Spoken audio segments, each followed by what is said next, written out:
notice things that are suspicious.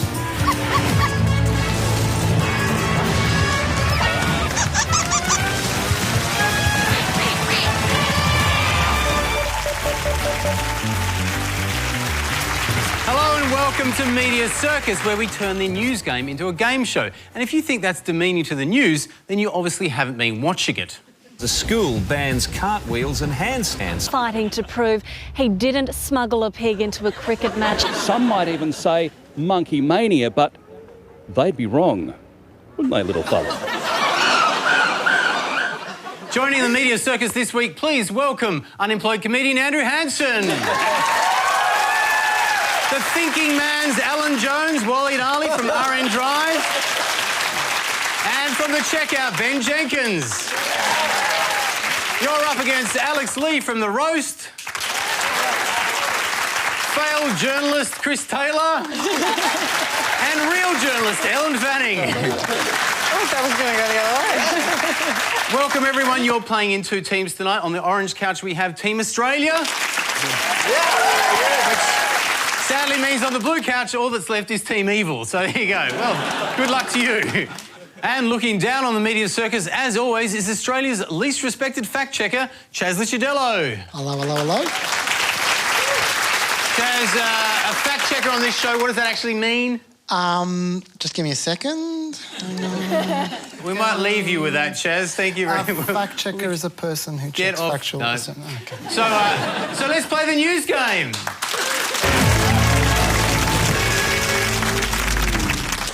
All right, Team Australia, you come first, of course. So you get the chance to play...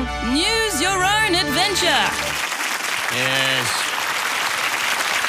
So you choose the topic for the first question. Let's see what your choices are. ISIS, the sentencing of Oscar Pistorius, shirt-fronting Vladimir Putin, and finally, the Bachelor Blake Garvey is a love rat and we should be baying for his blood. All right, Team Australia, what do you want to go first? I think that Bachelor guy has been quite nasty to a lot of people, so I'd like to choose somebody nicer. Let's go with ISIS. Great.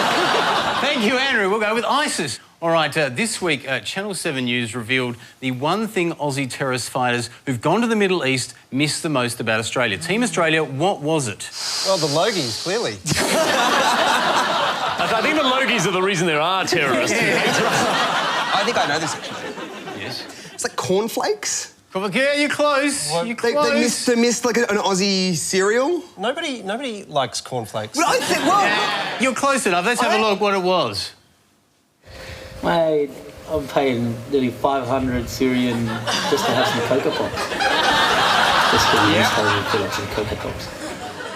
He misses home because he misses Cocoa Pops because they're expensive for him. I think that this explains why the terrorists are so violent all the time, because they start the day with some sugary syrup. Yeah, exactly. They're furious. Yeah, get them some All Brand. It'll be peace in the Middle East. That is such a strange thing to say on something that presumably you're not coerced into, like a video that you're making to sort of put yourself out there. Do we know he wasn't coerced? Is there someone from Kellogg's just standing off camera going, do the Cocoa Pops thing, do the Cocoa Pops? This is Cocoa Pop's viral ad, you think? Yeah, totally. Let's get ISIS to sponsor us. It's edgy. It is edgy, yeah. It's a risky one. We're not going to go with a healthy food crowd, so we may as well just go the complete other direction. I'm a bit worried we're taking him out of context here, though, because all he said was that it cost a lot to get the Cocoa Pops.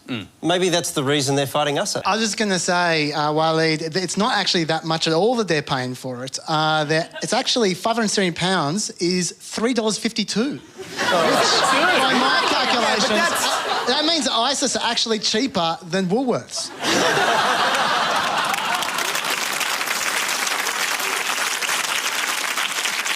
I did think that soldier went too far when he described the airstrikes as just like a chocolate milkshake only.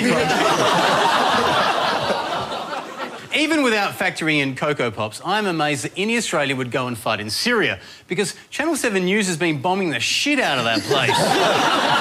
Yes. Channel 7 News has dropped more bombs than our military actually has.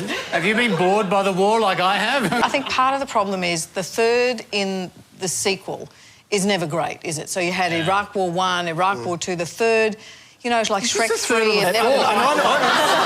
Actually, this is... in the prequels, because they were always... ISIS the Phantom Menace, that's not one to see. I remember when, in the sequel, Iraq 2, I remember watching Fox News and they were sort of celebrating footage of what is essentially murder on screen. And I'm kind of relieved the media's shown restraint this time. Yeah. I don't think they've shown restraint, I just think they don't have any footage. But they actually do have some footage, don't they, Waleed? Well, but I'm actually more interested in the military's restraint. Because it's not as though they couldn't drop bombs, right? They could. In fact, one of the reasons that the Australian military, at least, didn't drop bombs in one case was because they did an assessment about whether or not civilians would be killed, and they decided it would ultimately be too risky. And our standard on that is much higher than the American standard. So what we actually need are cameras on board American strike fighter planes, and then suddenly you'd have a news bulletin. Yeah. Look, I'm surprised ISIS has any fighters at all, given the inspiring rhetoric of our leaders. I say again to any Australian who might be thinking of travelling to the Middle East to join in terrorist activity, don't. If there's any Australians who are fighting as part of the ISIL organisation, they should stop. We haven't seen such inspiring wartime speeches since Winston Churchill's famous World War II catch cry, "Hey Nazis, just cut it out already." Now, the PM does like talking tough about ISIS, though, and there's one word he especially loves using. Evil. Evil. Evil. Evil. Evil. Evil. Evil. Evil with evil. It's hard to argue with that description, although Abbott still hasn't called ISIS what, for him, is the very worst term of abuse. A carbon tax. But for now, he's all about the evil, which brings us to our next game.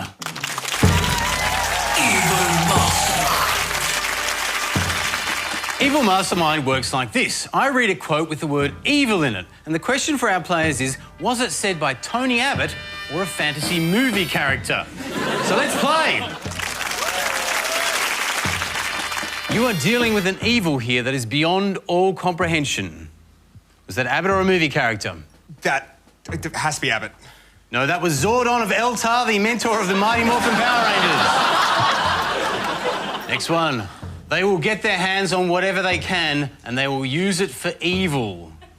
Oh. Abbott or movie character? I don't think there's enough suspense there for Tony Abbott. This is $1 billion in the middle of a budget crisis. That's not Tony Abbott. You think it's a movie character? It's a movie character. That is Tony Abbott. I think you overvalued his scriptwriters. All right, this is evil. It's as near to pure evil as we are ever likely to see. I wasn't saying that about you, Wally. It suddenly seemed like being a bit harsh. Abbott or movie character? I'm also a little bit worried about this spotlight in the context of discussing terrorism. Thank you very much. Whatever it is you think I know, I don't. I'm going to go with Tony Abbott on this. That is right. Tony Abbott, well done. OK, this evil cannot be concealed. It should have ended, but evil was allowed to endure. Chris, Abbott or movie character? I reckon that's movie character. That's right. That's Elrond, the Elf Lord of Rivendell from the Lord of the Rings movies. The last thing we can do is wring our hands in the face of the grinning evil that we have seen. Abbott or movie character? Movie character. No, that's Tony Abbott, Elf Lord of Warringa.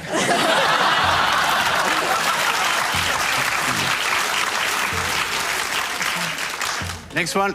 The season of evil begins. Ooh. The evil season, right after autumn. I'm going to say movie character. That is Vigo, the master of evil from Ghostbusters 2. Oh. It is the antithesis of all we are because it is evil, total evil. Did he say it twice? That's a Tony Abbott tell. He always says everything twice. Stop looking for cues and give me an answer, you. You're on the spot. OK, Abbott. No, Cornelius from The Fifth Element. A jihad of revenge, the like of which we've never seen before. You're getting into the realm of evil here. The realm of evil. Abbott or movie character? Hang on, can you guess Mark Latham? That is right!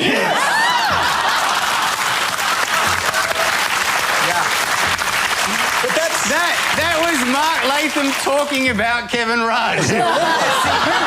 You tried to trip me up, but you forgot I had Waleed on my team. All right, final question. Chris, a domain of evil it is. In you must go.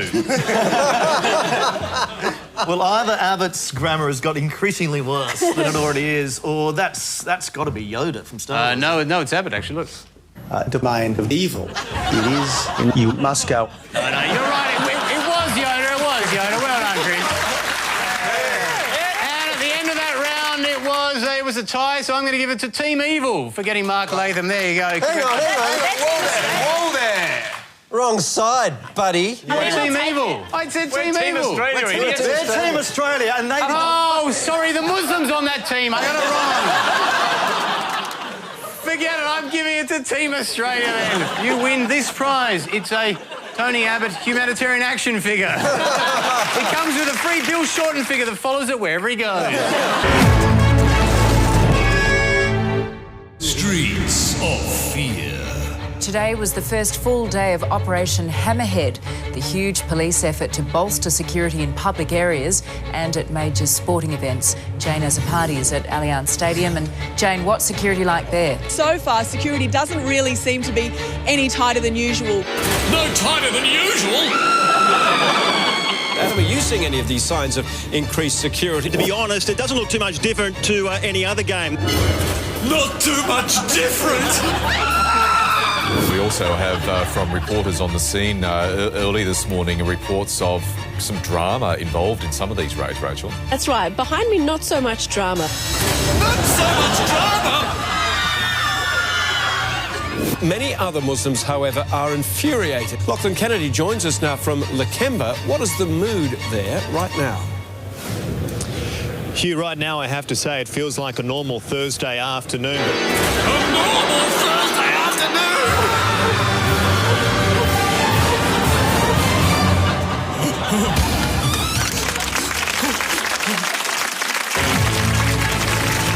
Round 2. All right, round 2, and we're looking at another big story of the week. A question for both teams. What is Bob Catter talking about here? DNA of flying foxes is very similar to ours, and in fact is closer to the monkeys. Ooh, I don't speak fluent Catter. Well, I am a Queenslander, so I have that dialect. I think what we can assume is that he's not talking about social policy, because if he was talking about homosexuality, he gets that little falsetto in his voice. Yes. Yeah. There are no Yeah. gays in far north Queensland. So it's clearly not about that. That's all I can add. Yeah. He was talking about flying foxes and monkeys, wasn't he? So he's discussing his family tree. I think he's talking about a bowler, isn't he? Yes, that's right. He is talking about a bowler. Oh, yes, good. Yes, a bowler. A bowler, he's actually not been too mad there either, because a bowler can be carried by flying foxes. At least we think that's what he meant, because it's hard to tell, because he got distracted and started blaming a bowler on some woman walking past in the street. Well, there's a lady up here that could have had a bowler. And that brings us to our next game. Waleed from Team Australia, come up and play. Viral news. All right. The seriousness of Ebola simply can't be overstated. Or can it? Waleed, one of these scary stories about Ebola was not made in the media in the last few weeks. Let's see which one it is. You've got to guess, OK? Ebola may be the ISIS of biological agents. Ebola is one of the greatest threats to our existence. Terrorists might turn themselves into Ebola suicide bombs. And Ebola may push up chocolate prices, OK? Oh, that would be a catastrophe. Yes, exactly. Which one of these was not a comment in the media about Ebola? How would it push up chocolate prices? That's a serious question. I don't understand. See, let me tell you something about journalism. That's why the may is there. It's a very useful word. Even allowing for the may, yeah, how would it push up? Well, but a lot of chocolate growers are in these Ebola. Oh, in the areas. region. Oh, we get chocolate from West Africa. I reckon find the most boring one. Probably two. Yeah, I reckon two. To our existence. That's pretty boring. Yeah, which is... Are we locking in? There's one of those every day, the greatest threats to our existence, aren't they? Like yesterday it was Miley Cyrus's new Na-Na dance. All right, so you're locking in two? Lock it in. OK, let's see if you are right. All right, number one was CNN, Ebola, the ISIS of biological agents. It was Daily Mail stories. Could terrorists turn themselves into Ebola suicide bombs? Forgot about the Daily Mail. OK, now the next one there, SBS actually came up with this angle. That if the Ebola outbreak reaches the Ivory Coast and Ghana, chocolate prices could increase too. SBS News. news. Do you see how, like, suddenly that sounds like a really serious story? Yeah. All right, which means you were right. The one that wasn't about Ebola was one of the greatest threats to our existence. Do you remember what that was about and who said it? One of the greatest threats. One of the greatest threats to our existence. Was it Ban Ki-moon about climate change? No, it wasn't actually. It was... The internet poses one of the greatest threats to our existence. And if you think that Ebola is scary, remember that Glenn Lazarus is the voice of reason in the Palmer United Party. OK, well done, Waleed, you got it right. Congratulations. Look, this week it also emerged that the sword confiscated during recent terror raids... Police recovered a sword with an inscription in Arabic. Ominous. ...was actually a decorative sword common in many Shiite homes. Some in the media even claiming it was plastic, which means that the answer to this question... Was this the sword alleged terrorists plan to use to behead innocent Sydney bystanders? ...is no. Or yes, but very, very slowly. Well, obviously, confusing religious artefacts with weapons is a problem that can lead to fear in the community. So in order to sort this out, let's play our next game. Deadly implement or religious accoutrement. I can't believe that The New Price is Right never took that name. OK, Team Australia, here's your first example. Is it a deadly implement or a religious accoutrement? I mean, anything's deadly if you throw it at somebody hard enough. I was going to say, if you're conducting an exorcism, that's exactly what the sort of thing you'd want to use. I think you're overthinking it. It's rosary beads. It's rosary beads? So you don't think they're deadly? Look. Well, they are for Satan.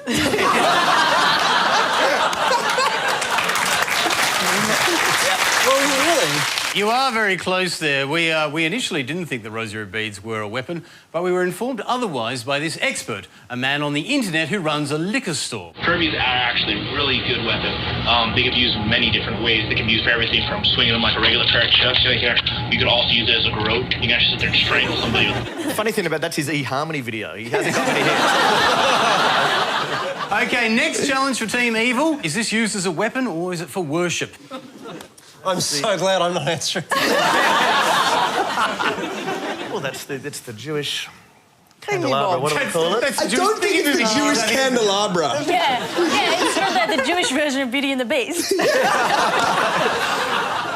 It's a menorah, yeah. Well, yeah, it's a religious, isn't it? Clearly. Look, you are kind of right. The menorah is a candlestick, though, and if there's one thing we've learned from Cluedo, is that this implement can be used for murder. OK, to Team Australia, deadly implement or religious accoutrement, the crucifix. I think I'm going to go with weapon, given that it is literally a way to kill somebody. That is right, and particularly in this case, because this crucifix is actually also a gun. So... I think we've all learned a lot about religious implements in this round. At the end of the round, the winning team was Team Evil. Congratulations, you win a Buddha meditating on serenity, which is actually a hand grenade as well.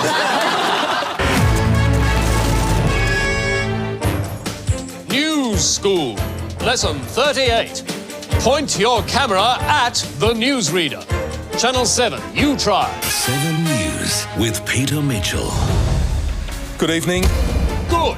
Now, Channel 9. Good evening. Excellent. ABC. Good evening. Juanita Phillips with ABC News. Tony Abbott has sharpened his mission statement for Australia. ABC, see me after class.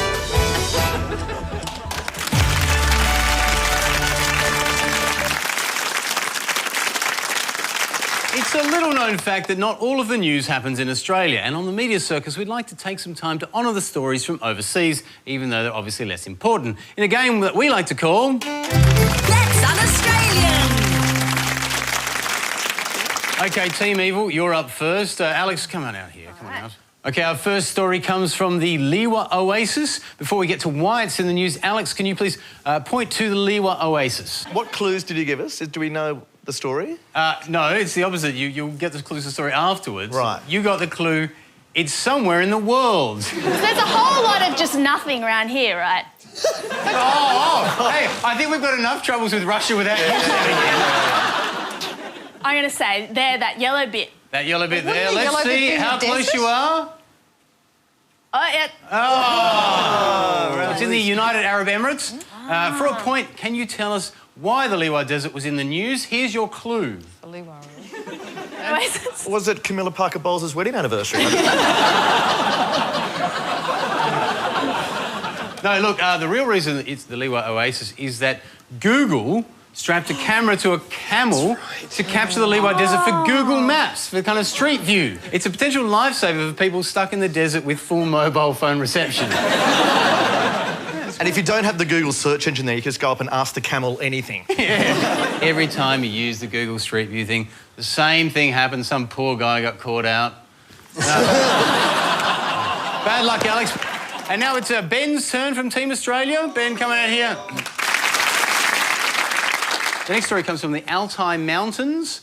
Where are the Altai Mountains? Hey, guys. Yeah. Do you know where these things are? As a matter of fact... You didn't say we couldn't do that. Hey. I'm going to go with gut. I think that's a good geography skill. Just go with your gut. Bang. Just there. Let's see how good your gut is. Let's see where... Yep. That's what I was thinking. Vladimir Putin celebrated his 62nd birthday by spending a day in the wilderness somewhere near the Altai Mountains. OK, thank you, Ben. Go back to geography class. Thanks for that. Well, this week our relations got a bit frostier with Russia after Prime Minister Tony Abbott said... I'm going to shirt front Mr Putin. Does everyone know what shirt front is? Because I was a bit confused. Well, I just thought that Abbott was being nice and offering to do Putin's laundry. Chaz, what is shirt fronting? Well, according to the ABC, it is this. This is what a shirt front looks like, and it's definitely not diplomatic. Oh! Do you think Abbott got it right? Do you think he meant that kind of shirt front, or do you think he got the term slightly wrong? I think he meant DAC. We're going to wedge you. Yeah. Who do you think would win between Putin and Abbott? Putin? Yeah. You think so? Putin? Putin's way shorter. Abbott's got high and he's got heavier. The dude wrestles bears. Yes. Yeah, but he gets some dude to like tranquilise the bears first. That's how he does it. You wrestle a bear. I'll wrestle a tranquilised bear. You bring one. Bring out the bear. Dude, can I just make a point? Thanks to ABC budget cuts, we can't bring out the tranquilised bear. Thank you very much, government. We actually couldn't afford the tranquilizer, so the bears just roamed around. It's on the set of Four Corners, isn't it? OK, bonus question, though. Which Aussie came out in favour of Putin yesterday? Oh, yes. Jackie Lambie. Jackie Lambie, well done. Yes. And she loves Vladimir Putin mainly because... Okay, Sorry, Walid, I'm going to have to correct you. Fact check. You keep on saying Vladimir Putin. That's not his actual name. I'm sorry. I think they should welcome Vladimir Putin. Vladimir Putin. Yeah, I do like Vladimir Putin. Vladimir Putin. Oh, Vladimir Putin. Someone else. She's supporting some bloke down at the pub. Old Vladimir. Lovely Vladimir that runs the milk bar. I totally forgot what game we're actually playing here. I really have no idea. Oh, that's right. I think we're playing Who's Vladimir Putin? Well, I'm Vladimir Putin, get me out of here. I kind of like that Tony Abbott did it. This is as close, potentially, as we're ever going to get to justice for the downing of that aircraft. He shouted at him from a distance, which was a great idea, because any time you try and talk to Putin, you've got to talk through an interpreter. He understands, and then he gives this great big, long, rambling answer. So you're ready to go to the shirt front, but you have to wait for the interpreter. The whole thing loses Slows energy. things right down. Yeah. Well, how do you translate shirt fronting into Russian? Is Putin gonna come now? I mean, there's talk that he's just buying a really thick shirt. Yeah. But if you take the top off Putin, there's a little of Putin, and then there's a... All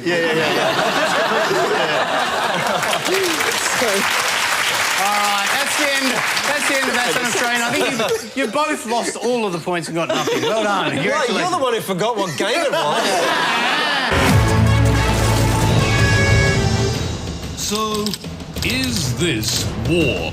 Is Australia now at war? I know that you'd love to have that headline, but it's not strictly accurate. This is about taking prudent and proportionate action. It is a mission to protect. This is a fundamentally humanitarian mission. It is essentially a humanitarian mission with military elements, of course. To deploy to the United Arab Emirates a military force. To mount a force in preparation to assist a concert of nations in Iraq. We intend to engage in operations. There is no intention for Australia to conduct independent combat operations inside Iraq. And yes, it is very likely to involve combat operations inside Iraq. They were specifically referring to airstrikes, not our Special Forces soldiers. Our troops will certainly be armed, and if they're fired upon, they'll be entitled to respond. Well, that's convinced everyone. Australia is again at war. Australia is again at war. And we're going back into battle. We've started our war.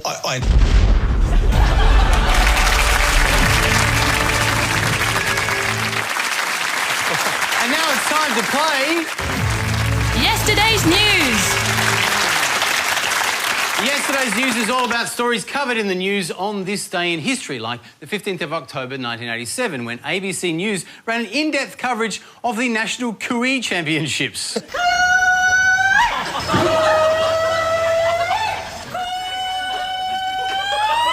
put it to you that in a Cooee Championship, a microphone is basically a performance-enhancing drug. Yeah. All right, Team Australia, you're first. You can pick any year since 1950 for your question. What year will that be? Let's go 76. 1984, well done. Yes, that's right. OK, on the 15th of October 1984, Bob Hawke was the Prime Minister, and the news reported that he took revenge on a journalist by stringing him up between two warships.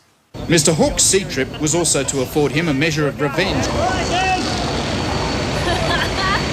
As the journalist swung between the two warships, Mr Hawke declared they were all square. I'll buy you a drink, Gazza. Prime Ministers like that. I reckon that we're not far off. If you're a journalist and you're not on Team Australia, that's your fate nowadays. I remember this distinctly as a kid. The clues in the glasses. There was a cricket match, wasn't there? Yes. And wasn't this the match where Bob Hawke was batting and he'd been batting for a while and he copped one in the eye? Face, yeah. And he was injured. He was serious, yeah. That must be the journalist, and that's the revenge that he's taken. Let's see if you're right. The ball that shattered Mr Hawke's glasses during the annual press gallery game left him with a blackened and half-closed right eye. That was Gary O'Neill of the Herald. I expect a good run from the Herald. Yes, well done. To Waleed there. Now, Team Evil, it's your turn to pick now. Pick any year after 1950. 1961. That's right, 1984 again. Well done. OK, complete this sentence from the news on the 15th of October 1984. This cricket commercial, for example, is now illegal because right at the end it flashes... Full stop. Someone got their dick out. Did Warnie even play cricket in 84? I think it's just cigarette advertising, isn't it? Yes, well done. That is right. Congratulations. October 1984, the federal court found it was illegal for cigarette companies' names or logos to be used even when they sponsored sport or the arts. Now, smoking in the arts is still controversial. The WA Opera recently banned performances of the 1875 French opera Carmen because it featured smoking. But if you ask me, anything that bans opera is a good call. And that's the end of yesterday's news, and it's a tie. Well done. Both got them right. Congratulations. We'll take that point. The promo. Whether it's washing cars or flipping burgers, up next we meet the expert telling kids as young as 12 to get out and get a job. Is he right? 12? Hey, Max, you're 12. Check this out. This bloke thinks 12-year-olds should get a job. The actual story. You really think, Peter, that we should be putting kids to work as young as 12? Oh, absolutely. Oh, not 12. No, let's go 15. The promo. Why the Pope had to cut short his morning prayers. Hey, Cardinal, check this out. Apparently the Pope had to cut short his morning prayers. The actual story. Earlier in the day, the Pope was forced to cut short his Sunday prayers with a group of nuns after running behind because of his busy schedule.